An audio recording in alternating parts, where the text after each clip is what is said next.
శ్రీ సాయినాథాయ నమ. శ్రీ సాయి సచ్చరిత్రము 24వ అధ్యాయము. బాబా హాస్యము, చమత్కారము, శనగల లీల, హేమాడ్ పంతు, సుధామ, అన్నా చించనీకర్, మావిసీభాయి అనుభవములు. ఈ అధ్యాయములోని కానీ వచ్చే అధ్యాయములో కానీ ఫలానిది చెప్పెదమనుట ఒక విధముగా అహంకారమే. మన సద్గురుని పాదములకు అహంకారమును సమర్పించిన కానీ మన ప్రయత్నమందు జయమును పొందము.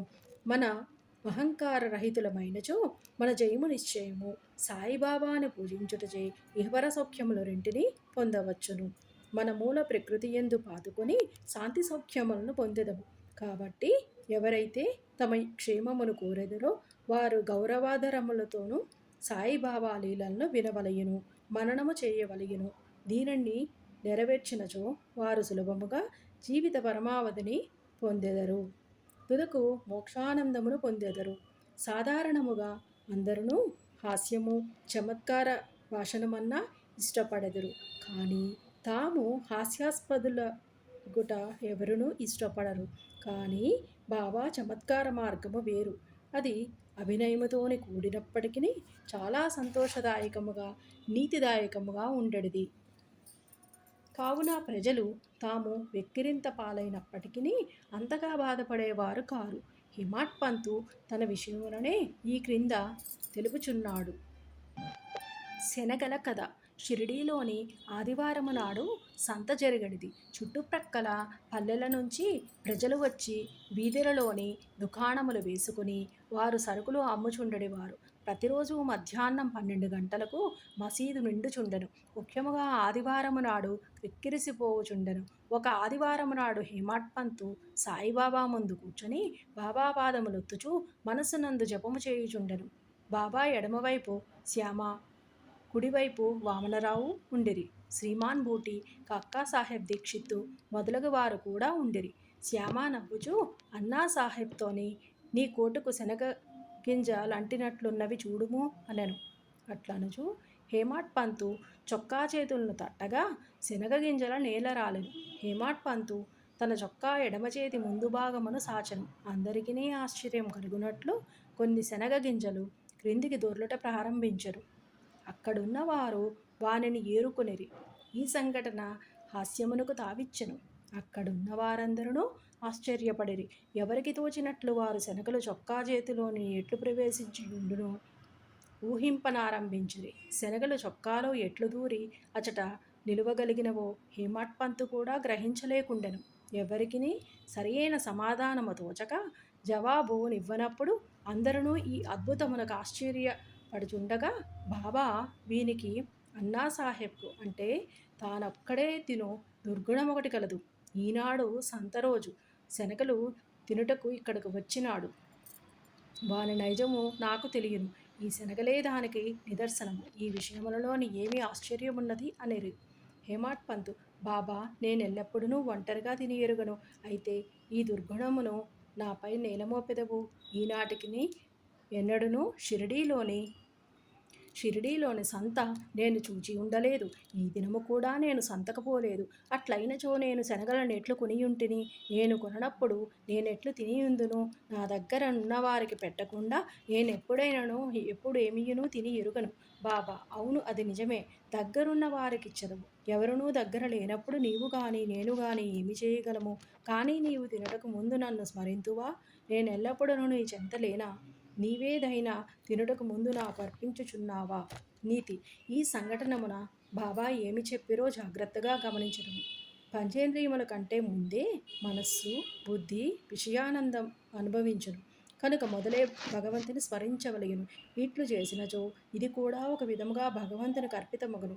విషయములను విడిచి పంచేంద్రియములు ఉండలేవు. కనుక ఆ విషయములను మొదట గురునికి అర్పించినచో వాని అభిమానము సహజముగా అదృశ్యమైపోవును. ఈ విధముగా కామము, క్రోధము, లోభము మొదలగు వానిని గూర్చిన వృత్తులన్నింటినీ ఆలోచనలు మొట్టమొదట గురునికి అర్పించవలయును. ఈ అభ్యాసమును ఆచరించినచో దేవుడు వృత్తులన్నీయును నిర్మూలనమగుటకు సహాయపడును. విషయములను అనుభవించు ముందు బాబా మన చింతనే ఉన్నట్లు భావించినచో ఆ వస్తువును అనుభవించవచ్చునా లేదా అను ప్రశ్న ఏర్పడును. ఏది అనుభవించుటకు తగదో దానిని విడిచిపెట్టెదము. ఈ విధముగా మన దుర్గుణములనియును నిష్క్రమించును. మన శీలము చక్కబడును. గురువునందు ప్రేమ వృద్ధి పొందును. శుద్ధ జ్ఞానము మొలకెత్తును. ఈ జ్ఞానము వృద్ధి పొందినప్పుడు దేహబుద్ధి నశించి బుద్ధి చైతన్యగణమున లీనమగును. అప్పుడే మన ఆనందము సంతృప్తి కలుగును. గురువునకు దేవునకు ఎవరు భేదమునెంచెదరో వారు దైవమునెచ్చటను చూడలేరు. భేదములన్నింటికి ప్రక్కన త్రోసి వేదములన్నింటినీ ప్రక్కకు తోసి గురువును దేవుని ఒకటిగా భావించగలిగను. ఈ ప్రకారముగా గురుని సేవించినచో భగవంతుడు నిశ్చయముగా ప్రీతి చెందును. మన మనస్సులను స్వచ్ఛము చేసి ఆత్మ సాక్షాత్కారమును ప్రసాదించును. క్లుప్తముగా చెప్పునదేమనగా మనం గురుని స్మరించనిదే ఏ వస్తువును పంచేంద్రియములతోనే అనుభవించరాదు. మనస్సును ఈ విధముగా శిక్షించినచో మనం ఎల్లప్పుడూ బాబాను జ్ఞప్తి ఎందుంచుకొనెదము. మనకు బాబా ధ్యాన ఎన్నో రెట్లు వృద్ధి పొందును. బాబా సగుణస్వరూపం మన కండ్ల ఎదుట నిలుచును. అప్పుడు భక్తి, వైరాగ్యము, మోక్షము మన వశమగును. మన మనస్సునందు బాబాను ఎప్పుడైతే నిలపగలమో అప్పుడు మనము ఆకలిని, పిపాసను, సంసారమును మరచెదము. ప్రపంచ సుఖములందు గల అభిలాష నశించి మన మనస్సులు శాంతిని, ఆనందమును పొందును. సుధాముని కథ. పై కథ చెప్పుచున్నప్పుడే హేమాడ్ పంతుకు సుధాముని కథ జ్ఞప్తికి వచ్చును. అందులో కూడా ఇదే నీతి ఉన్నది కనుక దానిని ఇక్కడ చెప్పుచున్నాము. శ్రీకృష్ణుడు, అతని అన్న బలరాముడు, మరి ఒక సహపాఠి సుధాముడను వాడును కురువగు సాందీపని ఆశ్రమంలోని నివసించుచుండెను. శ్రీకృష్ణ బలరాములను అడవికి పోయి కట్టెలు తీసుకొని రమ్మని గురువు పంపెను.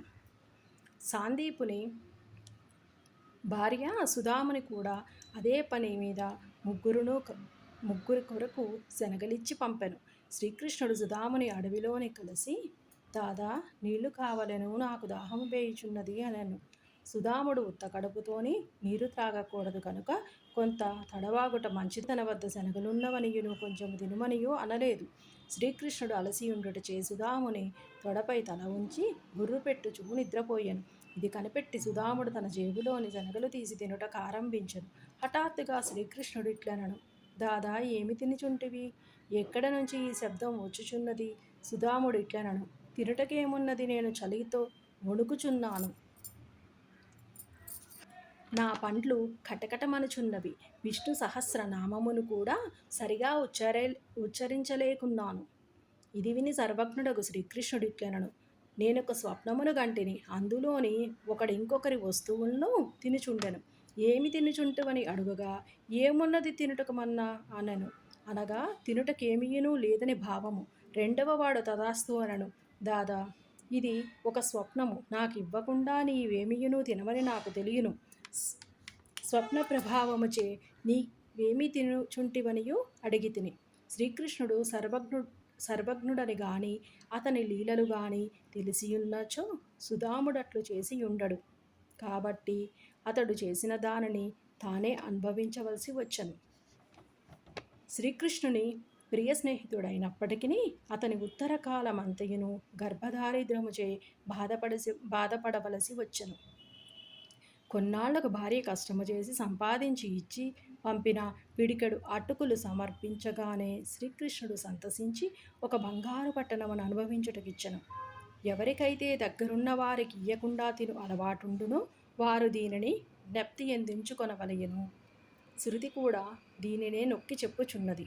మొదట భగవంతునికి అర్పించి ఆ భుక్త శేషమునే మనము అనుభవించవలయును. బాబా కూడా దీనినే హాస్యరూపముగా యుక్తితో బోధించెను. అన్నా చించనీకరు మావిసీభాయి హేమాడ్ పంతు ఇచ్చట ఇంకొక హాస్య సంఘటనను, అందులోని బాబా చేసిన మధ్యవర్తిత్వమును వర్ణించెను. దామోదర్ ఘనశ్యాము బాబరే ఉరఫ్ అన్నా చించనీకర్ అను భక్తుడొకడు గలడు. అతడు సరళుడు, మోటువాడు, ముక్కుసూటిగా మాట్లాడువాడు, ఎవరినీ లక్ష్యపెట్టువాడు కాడు. ఉన్నదున్నట్లు చెప్పేవాడు, ఎప్పటిదప్పటే తేల్చువాడు. బయటకు కఠినుని వలెను హఠము చేయువాని వలెను కాన్పించినను వాడు మంచి హృదయము కలవాడు, నక్కజిత్తులవాడు కాడు. అందుచే బాబా వారిని ప్రేమించుచుండెను. అందరును సేవ చేయునట్లే అతడు కూడా మధ్యాహ్నము బాబా ఎడమ చేతిని కటడా పైన వేసియున్న దానిని తోముచుండెను. కుడివైపున ఒక ముసలి వితంతువు వేణుబాయి కౌజల్కి అనునామె ఉండెను. ఆమెను బాబా అమ్మ అని పిలిచెడివారు. ఇతరులు మావిసీబాయి అని పిలిచెడివారు. ఆమె కూడా బాబాను సేవించుచుండెను.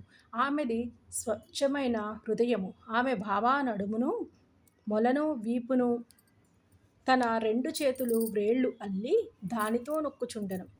ఆమె దీనిని అతి తీవ్రముగా చేయుచుండెను. బాబా వీపు, కడుపు కలిసిపోవునట్లు కాన్పించుచుండెను. ఇంకొక పక్క అన్నా తోముచుండెను.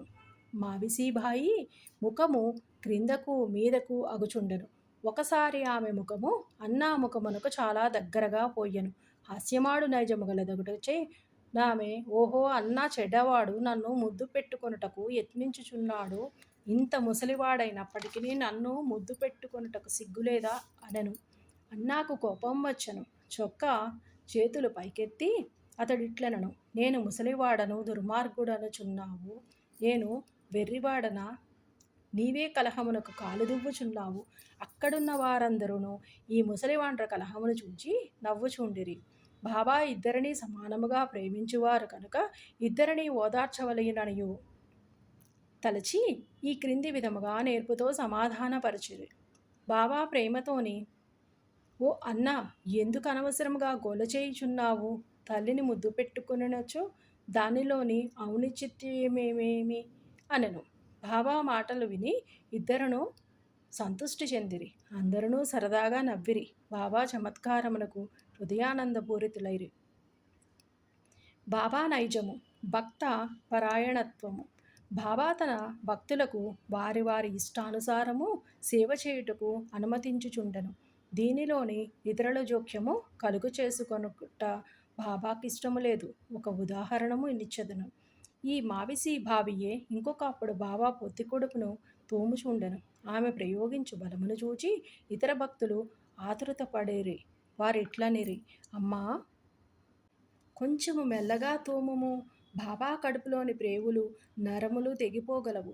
ఇట్లనగానే బాబా వెంటనే లేచి కోపముతో సటకాను నేలపై కొట్టెను. వారి కండ్లు నిప్పు కణముల వలె ఎర్రనాయెను. బాబాను చూచుటకు ఎవ్వరికిని ధైర్యము లేకుండెను. బాబా సటకా చివరకు 2 చేతులతోని పట్టుకొని పొత్తి కడుపులోనికి గుచ్చుకొనెను. ఇంకొక చివరను స్తంభమునకు ఆనించెను. సటకా అంతయును పొత్తి కడుపులోని దూరినట్లు కాన్పడుచున్నది. కొద్దిసేపట్లోని పొత్తి కడుపు ప్రేలునను కొనిరి. బాబా క్రమముగా స్తంభము వైపు పోవుచుండెను. అందరూ భయపడిరి. ఆశ్చర్యముతోనూ భయముతోనూ మాట్లాడలేక మూగవాని వలె నిలిచిరి. బాబా తన భక్తురాలి కొరకు ఈ కష్టమును అనుభవించిరి. తక్కిన భక్తులు ఆమెను బాబాకు హాని లేకుండా తోమమనిరి. మంచి ఉద్దేశముతోని వారు ఈ మాటలనిరి. దీనికి కూడా బాబా ఒప్పుకొనలేదు. వారి మంచి ఉద్దేశమే బాబాను కష్టములలోని దించినందుకు వారు ఆశ్చర్యపడిరి. ఏమీయును చేయలేక కనిపెట్టుకుని చూచుచుండిరి. అదృష్టముచే బాబా కోపము తగ్గెను. సటకాను విడిచి గద్దెపై కూర్చుండిరి. అప్పటి నుంచి భక్తుల ఇష్టానుసారము సేవ చేయునప్పుడు ఇతరుల జోక్యము కలుగజేసుకొనరాదనియు నీతిని నేర్చుకొనిరి. ఎవరి సేవ ఎట్టిదో బాబాకే గుర్తు. శ్రీ సాయినాథాయ నమః. 24వ అధ్యాయము. సద్గురు శ్రీ సాయినాథార్పణమస్తు. శుభం భవతు.